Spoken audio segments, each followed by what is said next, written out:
भगवान विष्णु ने माता लक्ष्मी को एक भयानक श्राप दिया। तुम्हें पृथ्वी पर घोड़ी के रूप में जन्म लेना होगा।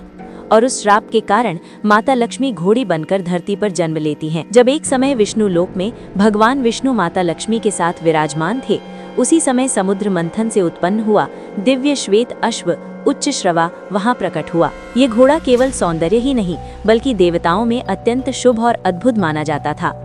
जब सूर्य देव के पुत्र रेवंत उसी दिव्य अश्व पर सवार होकर विष्णु लोक पहुंचे तो उच्च श्रवा की अलौकिक सुंदरता ने सभी को मोहित कर लिया। माता लक्ष्मी भी उस घोड़े के सौंदर्य में इतनी तल्लीन हो गईं कि वे भगवान विष्णु के प्रश्नों का उत्तर तक न दे सकीं। उनका ध्यान प्रभु से हटकर उस अश्व पर केंद्रित हो गया। ये दृश्य देखकर भगवान विष्णु को ये अनुभव हुआ कि लक्ष्मी का चित्त उनसे हट गया है।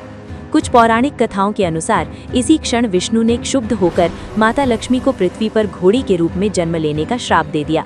श्राप का अर्थ समझते ही माता लक्ष्मी अत्यंत व्याकुल हो उठी और उन्होंने भगवान से क्षमा मांगी। तब विष्णु ने कहा कि ये श्राप स्थायी नहीं होगा। वे तब तक पृथ्वी पर रहेंगी जब तक उस रूप में एक पुत्र को जन्म न दे दें। उसके बाद वे पुनः वैकुंठ लौट सकेंगी। धरती पर माता लक्ष्मी घोड़ी बनकर श्राप से मुक्ति के लिए भगवान शिव की घोर तपस्या की।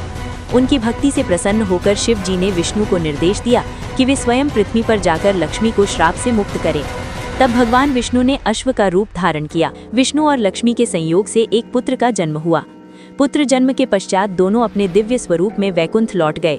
वो बालक पृथ्वी पर रह गया जिसे तपस्वी राजा सत्यजित ने पाया और गोद लेकर उसका नाम एकवीर रखा। एकवीर आगे चलकर एक महान पराक्रमी और धर्मनिष्ठ राजा बना। मान्यता है कि उसी से हैहाई वंश सहित अनेक राजवंशों की उत्पत्ति हुई।